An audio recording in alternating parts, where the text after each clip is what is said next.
เกิดหยังขึ้นครับสอนุชออกมาเคลื่อนไหวถึงน้องวันใหม่แบบนี้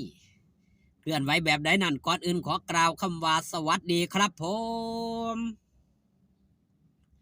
สวัสดีพี่น้องครับป้องปายมิตรหมอแคนแฟนหมอลำยินดีต้อนรับเข้าสู่ช่องไทยซีเกตชาแนลแดดลมตกเนี่ยมื้อแรงครับ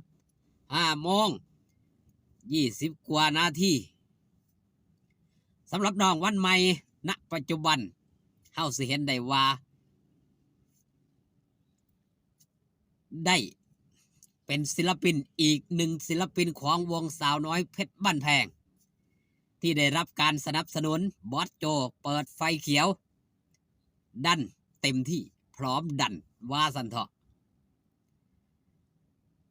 เมื่อบอจักชั่วโมงที่ผ่านมาครับสอนุชได้ออกมาเปิดเผยแบบนี้ครับของฝากจากเด็กน้อยวันใหม่เมนูโปรดแม่เต็งนะวันใหม่นั่นคือขอบคุณขอบใจนั่นแหละครับน้องวันใหม่ได้นำเมนูเด็ดเมนูที่แม่ชื่นชอบนั่นคือขัวดักแด้ได้เอามามอบให้แม่นุชมื้อคืนที่ผ่านมานี่ละถือว่าเป็นเด็กน้อยที่หูจักความถึงแม้ว่าสิดื้อสิซ่อนไปก็เป็นตามภาษาตามวัยเนาะน้องใหม่ได้ออกมาโพสต์แบบนี้ครับเห็นแม่กินแม่ชอบเวลาเล่นใกล้บ้านเลยจะเอามาให้แม่ตลอดงับคือเด็กน้อยเฮาว่าสันเถาะน้องใหม่เองคำบอกคำจาเนาะพร้อมใส่อีโมจิเป็นรูปหัวใจเป็นรูปสาธุเป็นรูปแบบตาซึ่งด้วยความมีน้ำจิตน้ำใจด้วยความอยากให้แม่ได้กินนั่นละถือว่าเป็นเด็กน้อยอีกผู้หนึ่งครับที่เป็นหูจักคว่ำหูจักน้ำของฝากของตอนมาฝากผู้รักผู้ใหญ่เป็นเด็กน้อยที่หูจักสัมมาคารวะเนาะไปล่ามาวายเด็กแบบนี้ครับบอสโจเล็งเห็นพร้อมดันถึงกับออกปากครับให้แอดมินตามหาพร้อมที่จะผลักดันณตอนนี้หรือว่าปัจจุบันนี้ครับน้องวันใหม่ถือว่าเป็นศิลปินที่กำลังมาแหงกำลังฮอตกำลังฮิตตามช่องต่างๆไม่ว่าจะเป็นช่องลักช่องใหญ่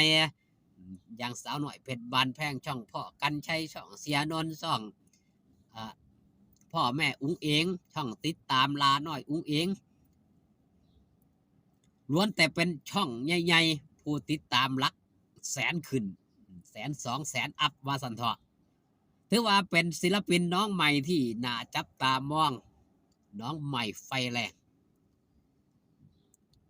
พร้อมที่สิแจ้งเกิดด้วยความสามารถพี่น้องมิตรหมอแคนแฟนหมอลำนี่ผมเชื่อได้เลยว่าจับตามองโดยเฉพาะ FC พลังเงียบของลาน้อยอุ้งอิงนี่ให้การสนับสนุนอย่างเต็มที่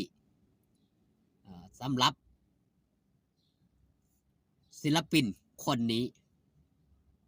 ถือว่าเป็นอีกหนึ่งศิลปินที่น่าจับตามองเป็นอย่างยิ่งครับเป็นตาสนับสนุนเป็นอย่างยิ่ง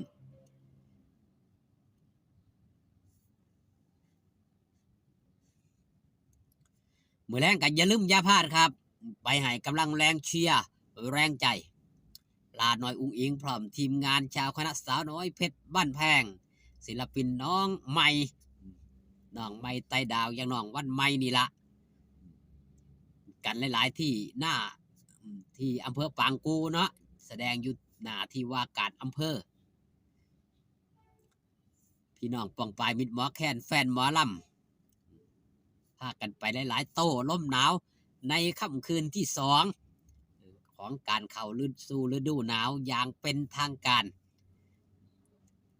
จักบ่แน่บ่นอนเนาะครับเนาะก็เป็นทางการไว้ก่อนละเพราะว่าช่วงนี้มันช่วงฤดูหนาวแล้ว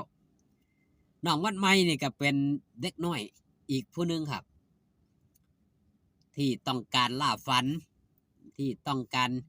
อยากจะหาเงินหาค่ำเลี้ยงครอบครัว เลี้ยงดูปูเสือผู้ที่อยู่เบื้องหลังความสำเร็จ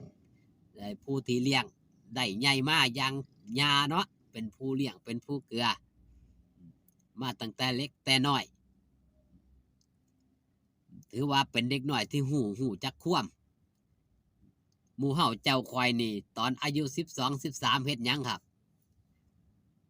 ยังเล่นบักหลี่อยู่กะมียังขุนไปหาแยกยิงกระปอมอยู่ตามท้องให้ปลายหน้าครับเล่นตามภาษาเด็กหน่อยถือว่าน้องไม่นี่มีความคิดมีความอ่านเกินกว่าวัยด้วยยังครับด้วยสถานะทางด้านครอบครัวยุคปัจจุบันมันต้องออกมาดิ้นรนมันต้องออกมาต่อสู้นี่แหละครับแฟนคลับ FC พลังเงียบเพิ่นมองเห็นแบบนี้แหละครับเพิ่นจังซอยกันสนับสนุนชีวิตละไม้คล้ายคลึงกันกับหลาน้อยอุ้งอิงหลาน้อยอุ้งอิงก็เป็นส่วนหนึ่งครับที่เฮ็ดให้น้องวันใหม่มีในมือนี้จังไดจังว่าจังสั้นเพราะน้องวันใหม่นี่มีหลาน้อยอุ้งอิงเป็นไอดอลอยากสิหาเงินหาคำได้คือไอดอลพี่น้องมิตรหมอแค้นแฟนหมอลำนี่ก็ซอยกันซอยเบิงซอยแย่งเนาะเพราะว่าในองค์กรของสาวน้อยเพชรบานแพงเองเพิ่นก็พากันซอยเบิงซอยแย่งครับก็ถือว่าน้องไม้นี่มันเด็กน้อยอีหลีอายุเพียงแค่13ยังบ่ฮู้ภาษีภาษาก็ค่อยบอกค่อยสอนเอาในสิ่งที่ดีในสิ่งที่งามเพิ่นก็ซอยกันดูแลครับพี่ในองค์กรบอกว่าพี่เป็นพี่แดนเซอร์เนาะเป็นพ่อแม่ศิลปินหลากหลายคนซอยกันเบิงซอยกันแย่งเพื่อประคับประคองให้เด็กน้อยผู้นี้นี่ผ่านพ้นวิกฤตหรือว่าสร้างภูมิคุ้มกันที่ดีเพื่ออนาคตข้างหน้าพอเด็กน้อยยังบ่มีภูมิคุ้มกันที่ดีอาจสิขาดตกบกพร่องไปแน่เนื่องด้วยวัยของเขาเองกำลังกินกำลังนอนกำลังเล่นเฮ็ดได้ซ้ำนี่ถือว่าเก่งหลายเติบครับน่าสนับสนุน